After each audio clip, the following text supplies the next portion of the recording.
Noche y es la hora de opinar. Hoy comienza la semana y como todos los lunes tendremos nuestra mesa de debate con Héctor Aguilar Camín y Jorge Castañeda.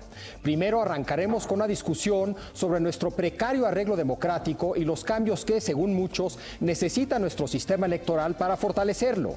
Luego hablaremos de Brasil y las Olimpiadas de Río 2016. Quédese aquí en Foro TV que ya comenzó la hora de opinar.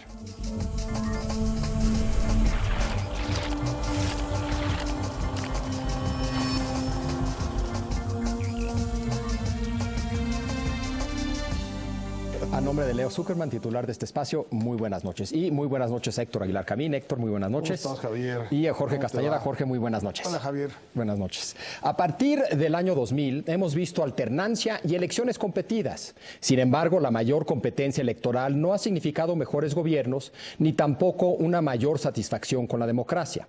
En parte por ello y como resultado de las múltiples quejas de los perdedores en las elecciones de 2006 y 2012, se han realizado dos grandes reformas electorales para, supuestamente, mejorar el funcionamiento de nuestra democracia. No obstante estos ajustes, la calidad del debate público sigue muy por debajo de lo esperado, no ha disminuido el costo de nuestra democracia y todo parece indicar que se ha incrementado el financiamiento ilegal de las campañas. Y para complicar la cosa, la confianza de los ciudadanos en las autoridades electorales es cada vez menor. Queda claro que algo hay que hacer, pero exactamente ¿qué es lo que hay que hacer? Héctor. Bueno, no sé exactamente qué es lo que hay que hacer, pero sé cuáles son, digamos, los grandes retos, los grandes espacios o las grandes zonas que hay que revisar y que hay que relegislar. La primera tiene que ver con los spots y con el modelo de comunicación vigente, que realmente ayuda muy poco a lo que pretende ayudar, que es a que los ciudadanos tengan una idea más o menos clara de quiénes son sus candidatos. Me parece que los spots no te dice quiénes son los candidatos, te dice quiénes son los publicistas de los candidatos, claro. Si es que. Entonces, creo que eso es una enorme cantidad de tiempo puesto en una forma que más que ayudar al debate democrático, lo anula, porque no hay manera de discutir con un spot. Claro. Y porque en un spot no hay tiempo ni siquiera de plantear una idea remotamente precisa respecto de algún problema. Entonces, yo creo que ese es un asunto que hay que revisar y también yo diría que habría que revisar el tema de que no se puedan contratar spots por fuera, porque ese es un asunto que tiene que ver con algo más complicado que la cuestión electoral y más importante, que es pues, la libertad de los ciudadanos para usar los medios que están a su disposición como ellos quieran. El segundo gran asunto pues, es el dinero ilegal, ¿no? Es decir, no hay un problema con el dinero y la fiscalización del dinero público que va a las campañas, salvo que no hay ninguna norma sólida para esta materia en relación con los candidatos independientes. No, hay un gran agujero ahí de cómo se van a financiar con dinero público los candidatos independientes. Pero el gran asunto está, lo mencionaste al pasar, en el dinero ilegal, la enorme cantidad de dinero ilegal que fluye a las campañas y del que no hay fiscalización. Y el tercer gran asunto es el tema de la fragmentación creciente del voto y el hecho de que cada vez tenemos presidentes que reciben menos votos.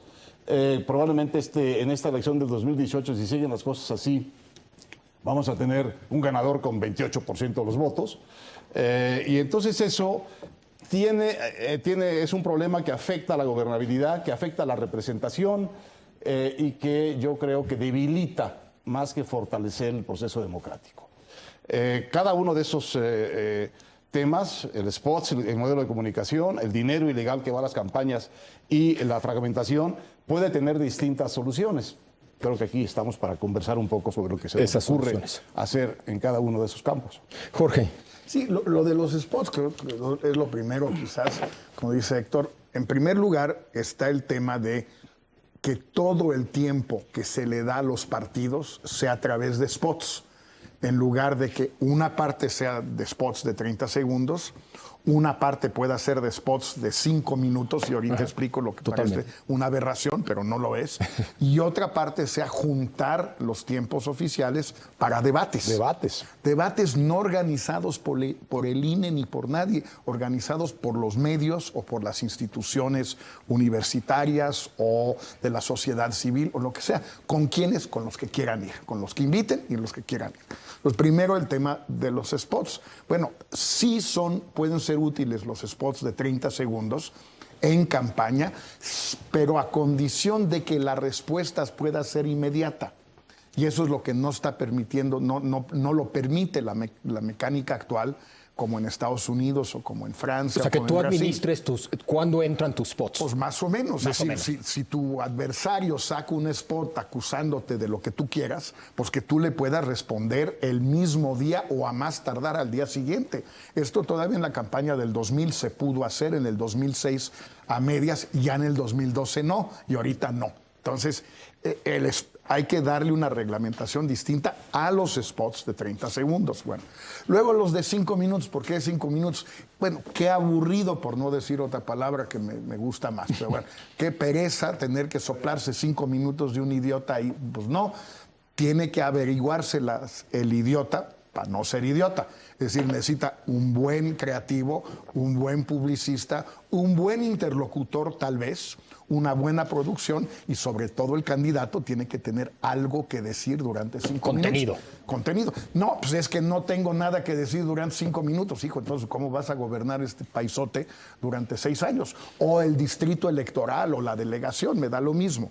Es decir, sí, el spot de 5, que no es un spot propiamente tal, pues es muy complicado de llenar, pero eso obliga a talento, a ideas, a propuestas. Y exhibe a quien no lo tiene. Exhibe a quien. Y luego los debates, pues no tienen que ser debates tan sobrereglamentados como los que tenemos en México, porque a la larga todo se empareja. Si tienes solo un mes de debates, pues puede ser que uno le saque ventaja al otro porque fue de día, fue de noche, fue el lunes, fue en jueves. Pero si tienes 1 año y pico o 2 años y medio de debates, pues se va a emparejar. Que tal día Andrés Manuel tuvo una mala tarde, pues muy bien, pero la semana que entra o un mes después tiene una buena tarde. Y Osorio le fue muy mal ese día porque tuvo un evento el día anterior en Hidalgo. Pues sí, cualquiera que tenga un evento en Hidalgo, pues le va a ir mal. O sea, no hay manera, pues, perdón por los hidalguenses. Bueno, y así sucesivamente. Entonces, lo vimos ya en las primarias republicanas. De repente a Rubio le iba muy mal y al siguiente debate le iba muy bien. Sí, se empareja todo a la larga. Si quieren nos quedamos en el tema primero de spots y ahorita entramos a dinero ilegal y fragmentación. Social, sí. Pero yo estoy totalmente de acuerdo con el problema del modelo que tenemos hoy por hoy en cuanto a los spots. Y me gusta este tipo de propuesta de Jorge, que creo que me suena muy correcto. Lo único que yo agregaría es que creo que sí tendría que haber ciertas reglas respecto a esos debates. Creo que no puede ser totalmente discrecional respecto a quién y cómo los hacen. Tiene que haber reglas mínimas, sensatas, etcétera, ¿no? Pero creo que no puede ser totalmente a criterio Fíjate que yo creo que no. Yo creo que adolece mucho la ley electoral vigente de excesiva reglamentación. Y en particular en este tema de los debates, a mí me parece que debería haber realmente un campo libre a la iniciativa política de los candidatos y de los partidos para tomar contacto con su sociedad. Y el que, digamos, se ponga en ese sentido más astuto, más inteligente, más oportuno, pues tiene derecho a cosechar de esos debates una mayor visibilidad. Lo mismo digo del tema de los spots. Me gusta mucho cómo lo plantea Jorge. Darle mucho mayor flexibilidad. O sea, siempre en el tema de desreglamentar y flexibilizar, darle mayor flexibilidad al tiempo en que, a la manera como tú usas los spots a la hora de la campaña, de manera que pueda ser un arma de ataque, un arma de crítica a tus adversarios y pueda ser también un arma rápida de defensa de las críticas y los debates de los adversarios. Esto es muy bueno para la gente, para los votantes, porque en esas críticas y en esas idas y regresos de críticas y defensas, aprende mucho de quiénes son los partidos y quiénes son los candidatos. Y para eso me parecería muy importante que hicieran algo que alguna vez creo que planteó aquí Ulises Beltrán, y es lo siguiente. Ok, aquí está el tiempo electoral, el tiempo de televisión, de radio que tú tienes como partido.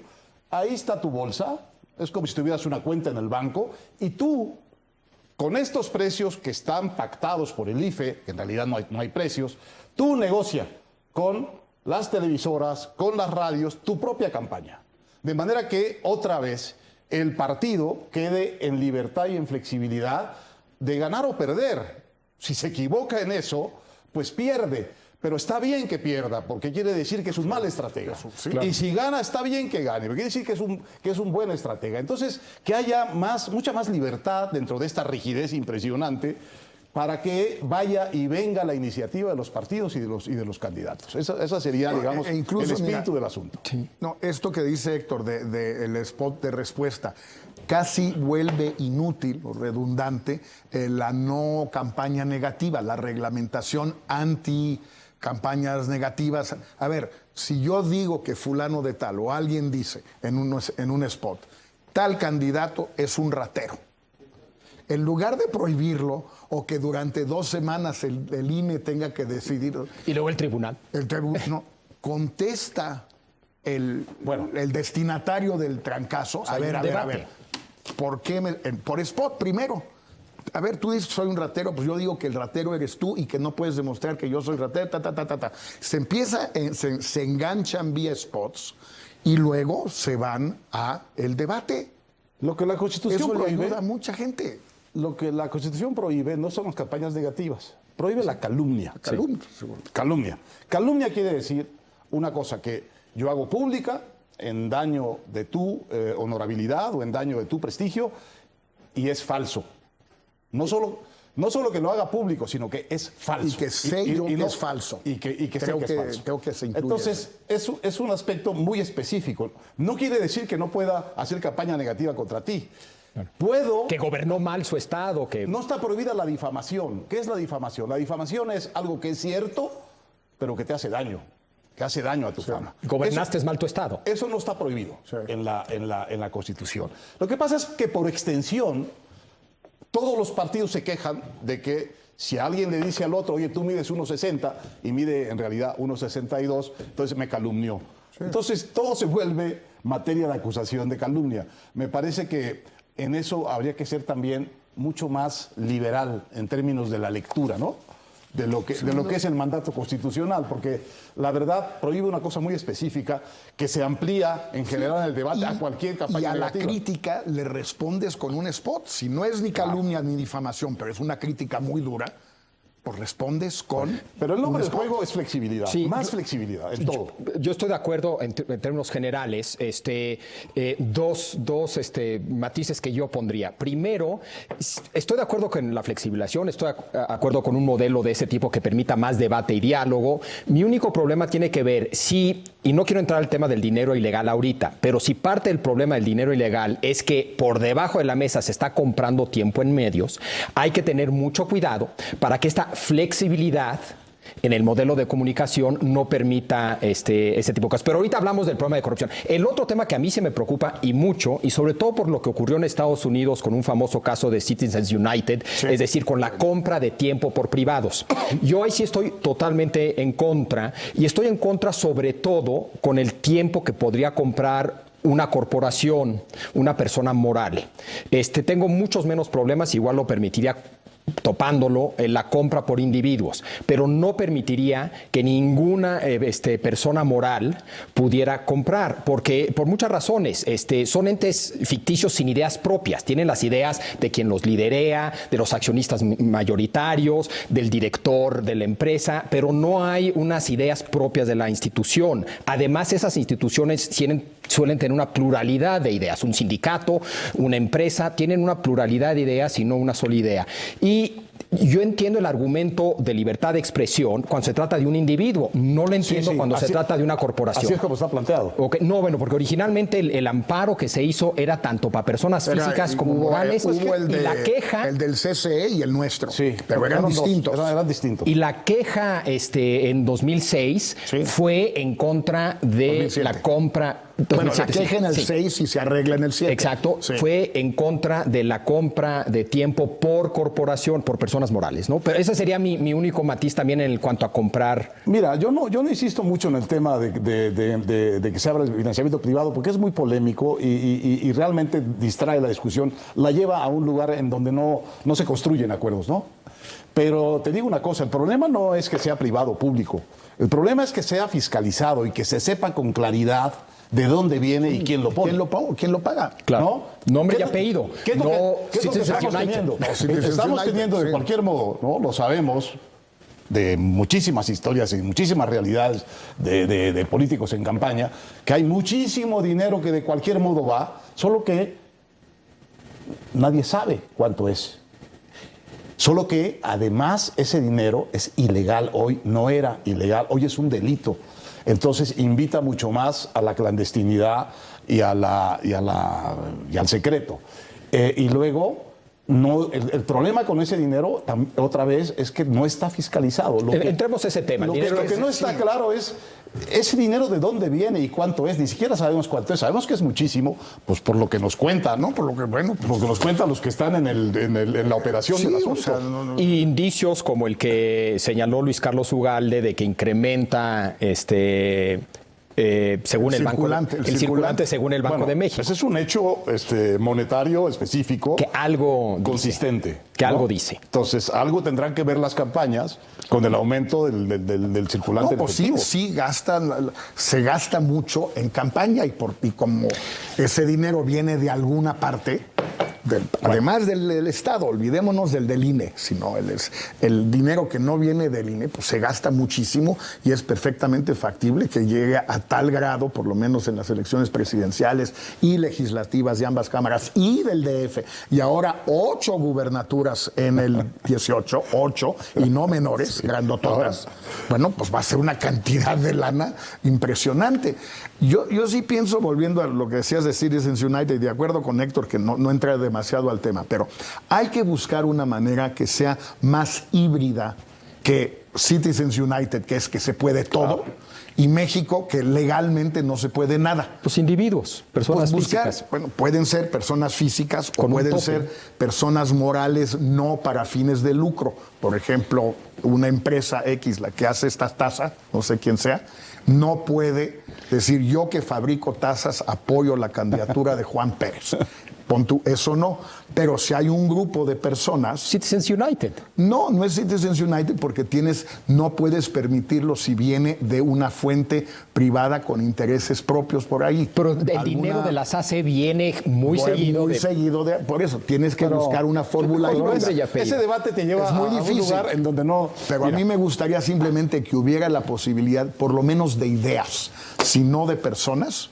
Es decir, que si nosotros quisiéramos, por decir algo en este tema, probablemente estemos de acuerdo y firmamos un desplegado hace poquito sobre un caso que iba a la Suprema Corte sobre el aborto. Sí. Bueno, queremos sacar, pudimos comprar un desplegado, tan pudimos que lo hicimos. Sí. Bueno, ¿y por qué no podemos comprar un spot de 20 segundos en esta casa? Para decir a quién le vamos. Que queremos. Eso yo no tengo problema. Si vienen los Suprema nombres Corte y apellidos de las personas. Sí, la Suprema Corte mañana va a fallar sobre el tema del aborto. Nosotros, los abajo firmantes, instamos a la Suprema Corte a fallar a favor. Fíjate, ¿Qué tiene de malo?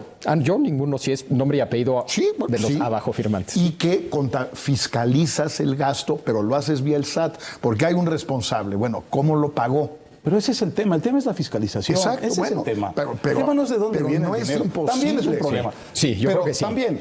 Pero el problema fundamental es la fiscalización. Mira, por ejemplo, yo he estado revisando la ley vigente. Yo pensaba que el dinero en efectivo no estaba prohibido. Está prohibido. Está prohibido el uso de dinero en efectivo. Pero la ley tiene una ingenuidad de este tamaño. Dice, todos los gastos de campaña deberán ser registrados en una sola cuenta bancaria. Y solo en esa cuenta. Bueno, ¿tú te imaginas un partido político que está implantado en todo el país, realmente operando con una sola cuenta bancaria? Lo que importa no es que sean 1 o 50 cuentas bancarias, lo que importa es que estén bien fiscalizadas. Pues sí. Lo que importa no es que sea en efectivo o no sea en efectivo, que en efectivo es mucho más difícil fiscalizar. Lo que importa es que esté bien auditado cuánto gasta un partido y que lo tenga que explicar cabalmente. Ahora, el otro problema con eso es que las sanciones son realmente ridículas. Es decir, las sanciones por incurrir en cualquiera de estas infracciones que hemos mencionado, del dinero en efectivo, del dinero ilegal, etcétera, son realmente, digo, no pueden asustar a nadie, porque la primera sanción es que hay una amonestación pública. La segunda sanción es que hay una multa hasta por 10,000 días de salarios mínimos descontables de las prerrogativas. Y la tercera ya es totalmente draconiana. En caso de absoluta violación de estas cosas, perderá su registro el partido. Entonces pasas de lo sublime a lo ridículo. Porque sí, a la guerra termonuclear. A la guerra termonuclear. Bueno, sí que tenemos que hacemos una pausa, pero regresamos precisamente con este tema de la fiscalización, que creo que es central. ¿Les parece? Sí. Hacemos una pausa y regresamos para seguir analizando los cambios que hay que probablemente hacer a nuestro sistema electoral para fortalecerlo, que es aquí, que continúa la hora de opinar.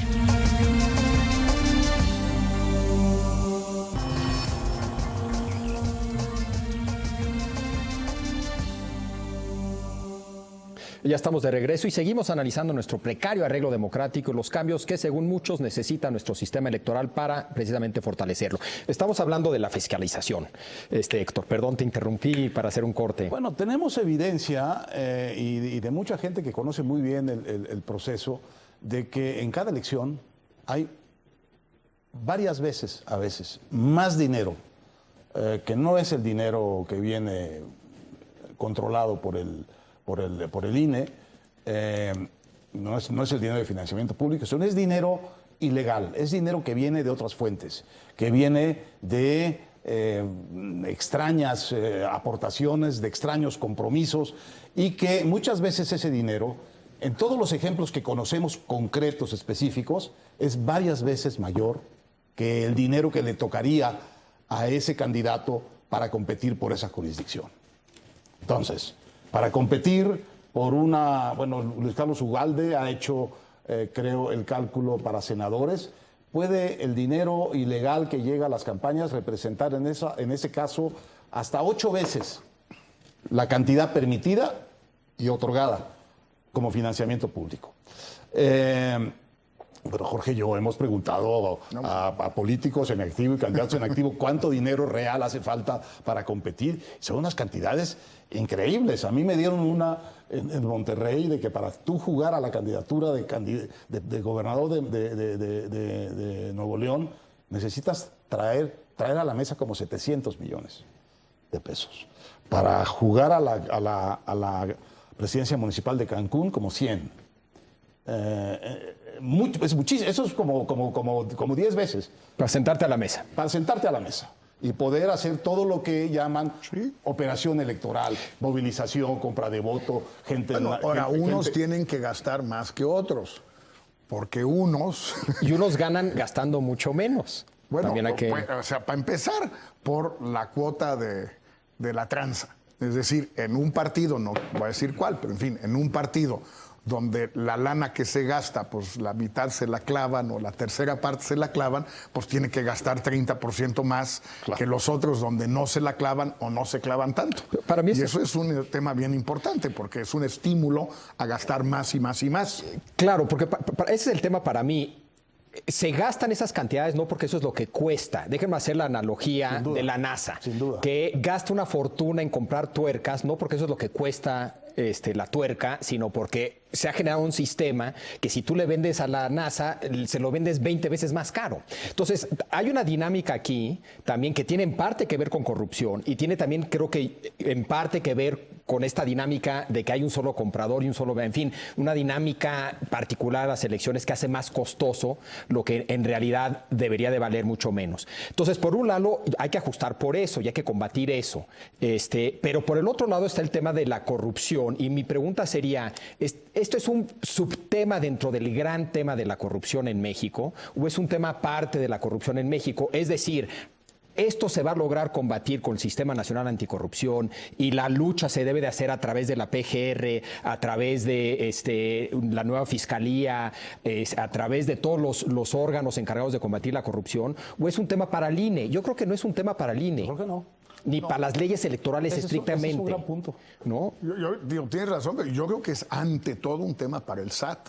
Y lo hemos hablado aquí muchas veces. El INE no tiene con qué fiscalizar todo esto. El SAT ya lo tiene armado. ¿El nuevo sistema anticorrupción tendrá con qué combatir esto? Yo no veo cómo, porque sin la ayuda del SAT, imposible. Difícilmente. Porque no es decir, hay dinero ilegal que entra ilegalmente a las campañas y hay dinero legal que entra ilegalmente a las campañas. Así es. Entonces, el Sistema Nacional Anticorrupción no te va a servir para el dinero legal, gente que ha de su sueldo, de su fortuna, de sus ingresos, que decide apoyar un candidato, una candidata, pero no lo hace por las vías, digamos, ortodoxas. Pero el dinero con el que está apoyando es dinero 100% bien habido. El sistema anticorrupción ahí no te va a servir mucho, poquito tal vez del lado de los partidos, pero la Fiscalía siempre va a decir, es una bronca del INE, no me metan a mí. La FEPADE sí, en principio podría, es su trabajo. Es su trabajo. Ahora, no sé si está, creo que la FEPADE no está dentro del Sistema Nacional Anticorrupción, ¿verdad? No sé bien, No pero sé. creo que no. El tema es que los delitos electorales forman como un mundo aparte. Tienen como Ese es como el- su propia el lógica régimen estalinista que tenemos. de fiscalización y castigo. Quien vigila el tema de los dineros ilícitos o no de las campañas es una comisión de fiscalización que es parte del INE. Bueno, entonces es como un mundo aparte al que se le aplican reglas distintas. Si tú cometes un fraude, un fraude tipificable por el Código Penal, en el ámbito electoral, tu sanción no es ir a la cárcel, como el de cualquier ciudad. Tu sanción es que te amonesten, que te pongan una multa, Te inhabiliten. que te quiten tiempo de tus campañas de spots y que te quiten el registro. O sea, es el mismo delito, pero está juzgado de otra manera, con una lenidad, con una benevolencia realmente inexplicable, salvo porque al fin hemos construido una especie de mundo aparte que está lejos de serlo, que es el mundo Electoral. el mundo electoral. Ahora, hay un efecto corrupto. Yo creo que es un subtema de la corrupción de la cuestión electoral. Pero hay un aspecto muy penetrante del que poco hablamos, del efecto corruptor, de que entre tanto dinero y que sean tan caras las campañas. Y es que llega un momento, Javier, Jorge, que todo cuesta. Sí. Está completamente suprimido el tema, por ejemplo, del trabajo voluntario de los miembros de un partido. No puedes contar con eso. Está completamente suprimida la relación profesional, sobre todo en las elecciones locales, del candidato con los medios. Todo cuesta. Todo cuesta. Cuesta la información, cuesta la militancia, cuesta el día del voto ir a vigilar las casillas. Todo. Se volvió un sistema en donde el voluntariado, el movimiento normal de las simpatías y las diferencias de medios y militantes con sus partidos no existe. Un negocio. Todo se volvió un asunto de cuánto Porque hay le lana. vas a pagar. Porque hay mucho dinero. lana para pagar. Porque hay mucha. Mucha. Claro. Y también hay que recordar, y no me acuerdo, creo que también fue Luis Carlos Ugalde que en un ensayo en Exos contó esto, que se partió de un piso altísimo. Es decir, cuando Ernesto Zedillo como presidente se voltea al PRI y dice, ¿cuánto dinero necesitas para ya desenchufarte del Estado? Y le dan un monto absurdamente alto. Y de ahí se calcula lo que le dan al PAN y al PRD, y que también fue tanto que inicialmente, y lo narra ahí Luis Carlos en ese ensayo, el PAN y el PRD regresaron ese primer año, ya después ya no. No, pues es que lo caído. Pero entonces se partió de un punto absurdamente alto que no reflejaba un costo real de una elección. Sino Reflejaba el costo real del PRI. Yo creo que infladito, yo creo Bueno, que la gran cantidad de dinero muy que inflado. que le daban al PRI. Vayámonos al 93 y la famosa cena de la charola en casa de Ortiz Mena, donde Salinas pide $25 millones a 20, a 30. Empresarios ricos. Empresarios ricos. Muy ricos. 750 millones de dólares de los de 93.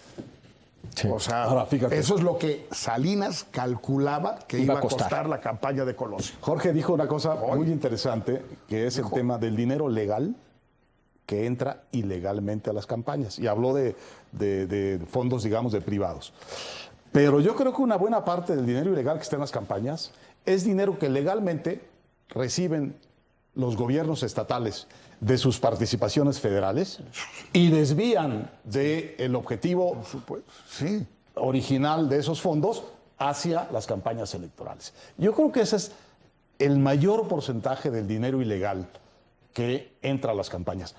No lo vas a vigilar bien nunca con el sistema electoral que tienes. Lo tienes que vigilar desde Hacienda, la federación, desde Hacienda. con la fiscalización de la relación de el dinero federal que va a los estados, cómo se gasta. Otra vez, esto es un tema para la Auditoría Superior de la Federación. La nueva Ahí ley sí anticorrupción podría entrar. sí trae algo, Sí trae algo de eso. algo de Sí eso. podría entrar. Pero al final, el que te tiene que decir eso, en algo tiene que estar tu único sistema de fiscalización que tienes que medio funciona, que es el SAT. Ningún otro. Es el fisco. No hay ningún otro, ¿no? Terminas en el fisco o acabas en el fisco a fuerza si lo haces bien, porque en alguna parte alguien desembolsó y alguien recibió y luego alguien volvió a gastar. En alguna parte. No puedes. Ahora, en una campaña a fuerza terminas pagándole a alguien por lo que sea. A algo le pagas. Ahora, sí está previsto en la ley que la Comisión de Fiscalización tiene, digamos, autoridad para pedir a la autoridad fiscal o a instituciones privadas bancarias la información que requiera sobre determinada actuación de un partido político por encima del secreto bancario y por encima de la confidencialidad de los gastos, fiscales o de los problemas de impuestos de los ciudadanos. Sí. Pero es la comisión la que lo pide y luego esa comisión es la que, digamos, hace el trabajo de investigación. Duplica una cosa que ya está hecha. Bueno, y yo diría que hace poco de eso, sospecho que hoy por hoy la Comisión de Fiscalización se basa en lo que los propios partidos reportan y hay poco trabajo de campo y poca auditoría y ese es un tema tal vez de falta de recursos para hacer ese trabajo. Que el SAT sí tiene. Sí tiene, ya está hecho. pero mi pregunta sería... Si empezamos a pedirle al SAT que se encargue de ese tema de corrupción electoral, si le empezamos a pedir al SAT que se encargue de desviación de recursos fuera de procesos electorales en los estados, si le empezamos... No, al SAT no le tocaría eso. Bueno, fiscal, eso le tocaría Hacienda. No Entonces, al SAT. Digo, un poco lo que ha parte pasado con el INE. Hemos centralizado y concentrado cada vez más cosas en el INE. Aquí corremos el riesgo de centralizar y concentrar cada vez más cosas en el SAT. Pero bueno, pues alguien lo tiene que hacer y lo que sirve en México es más bien el SAT y Hacienda. Y no valdría tratar de Y yo arreglar creo que otras cosas para que lo hagan. Yo me remito como diría el presidente, el estado de ánimo social. Si todo el mundo detesta al SAT y detesta Hacienda, Que sigan siendo el pues, malo. Qué bueno. Así deben ser. Que sigan siendo el malo de la Claro, película. deben ser detestados. Si alguien dice, ay, qué buena onda es Aristóteles, qué buena onda, tipo muy amable, No está haciendo su chamba. no está haciendo bien su chamba. Tienen que ser unos perros y que todo el mundo los deteste. Pues Pero sí, tú sí ves la como los solución. dentistas. Exacto. Nadie, ¿Sí? Bueno, ya no, Ya. Hay dentistas amables. Yo creo que ya, ¿Alguien quiere a los dentistas? Yo de niño me acuerdo que sí era un terror, ya no, pero en fin. Yo creo que hay que dejar de ver el problema electoral como un mundo aparte. Eso- Y deberíamos de compartir las instituciones que tenemos de fiscalización, de seguimiento de desvío de recursos públicos, etcétera, compartirlas plenamente con el proceso de fiscalización electoral, a lo mejor conservando esa comisión, pero que no sea la comisión la que hace la investigación, sino que en todo caso se le encargue al SAT, ¿me explico? Claro. Que la Supervise. ejerzan ellos, pero que se la encargue completa, porque... Sí, o que el SAT actúe aleatoriamente, como lo hace con los O que contribuyentes. actúe como lo hace con nosotros. Exacto. Bueno, las auditorías, para mí, sí, más entonces, auditorías pues sí. o las suficientes para intimidar. Aleatorias. Sí. Hace un sorteo arbitrado por el INE de a cuáles campañas va a haber con lupa. El 3%. Ahora, pero las que caen, ahora si caen dentro de la red todas. Si el Sistema Nacional Anticorrupción está bien diseñado, está bien pensado y pensamos que va a funcionar, no valdría la pena que adquiera esa función, ahí sí aprovechando los recursos que supuestamente va a tener, bajo el supuesto que no solamente hay un problema de corrupción electoral que afecta a las elecciones, sino que parte de la corrupción que hay tiene que ver con la corrupción electoral. Es decir, alguien que, entre comillas, invierte en un candidato y que si gana, se cobra con contratos. Esa es corrupción que le debería de importar al Sistema Nacional Anticorrupción. Eso es lo que cierra el círculo. Exacto, debería de prevenir ese tipo de corrupción, actuando antes. Y no sé si hoy por hoy ese Sistema Nacional Anticorrupción algo tiene que ver con las elecciones. Me imagino que no, la verdad no sé. Bueno, es que todavía no está realmente más que legislado, ¿no? Claro. Ni siquiera... No ha operado. No ha operado. Bueno. Pero recuerdo que Luis Carlos Ugalde, lo citamos mucho porque lo invitamos, pero está de vacaciones. Está de vacaciones. Cosa imperdonable. Y bien por imperdonable. La gente seria trabaja. Entonces, no se va de vacaciones. Él recordaba, está por escrito una entrevista que le da a un alcalde, creo, a un presidente municipal, que le explica muy bien la cosa. Dice, mira, a mí me dan una enorme cantidad de dinero para que yo pueda ganar mi elección.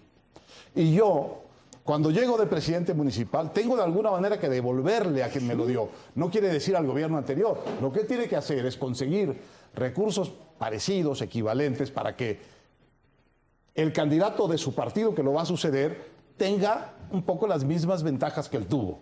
Entonces, esa es una de las formas como se reproduce el desvío de dinero público, dinero legal. Cada vez. Que se desvía ilegalmente hacia las elecciones. Y el otro es el que tú dices. Si un grupo de empresarios le da dinero, luego se lo va a cobrar en permisos, en concesiones, en decisiones que van a torcer, ¿no?, por la entrega previa de dinero, la imparcialidad, la claridad, la transparencia de ese por eso gobierno, ¿no? Sí tiene su virtud antes de pasar a segunda vuelta, que sí hay que dejarle... Yo les iba a proponer que dejemos el tema de la fragmentación y de la segunda vuelta al próximo lunes para hablar un poquito de Brasil. Y hablando de vacaciones, ya estará de vuelta nuestro conductor y jefe, comandante en jefe. Imperdonable. Pero si les parece, creo porque es un tema que merece un buen rato de discusión. Entonces, ¿sí puedo utilizar el término apropiado? ¿Para Leo? No le digo nada. Bueno, entonces no, conste que no. El jefe de la banda es intocable. Es intocable, está bien. Pero si les parece, hacemos un corte para hablar un poquito de Brasil y las Olimpiadas, pero sí dejemos que quede claro el tema de la creciente fragmentación, lo que eso implica, posibles soluciones, incluyendo sobre todo la segunda vuelta. Quizás es el tema más importante de todos. Y eso es algo que se puede hacer mañana, entre comillas. Además, todo esto mucho se puede hacer todavía antes del 18. Porque hay hasta junio del 17 para cambiar la ley electoral. Y en este país, cuando se quieren hacer rápidamente las cosas, se puede. Cuando no se quieren hacer, se puede tardar 20 años. No sería rápido. Todos los políticos tienen una experiencia tremenda en materia electoral. Se la saben de todas. Se la saben al revés y al derecho. Sería una decisión rápida después de un largo debate. Y el debate ya ha tenido lugar. Históricamente, es un asunto más que dominado por los que deben de legislar, ¿no? Hacemos un breve corte y regresamos para platicar un poco de Brasil, la situación en la que está Brasil y de las Olimpiadas en Río que están ya teniendo lugar. Que es aquí que continúa la hora de opinar.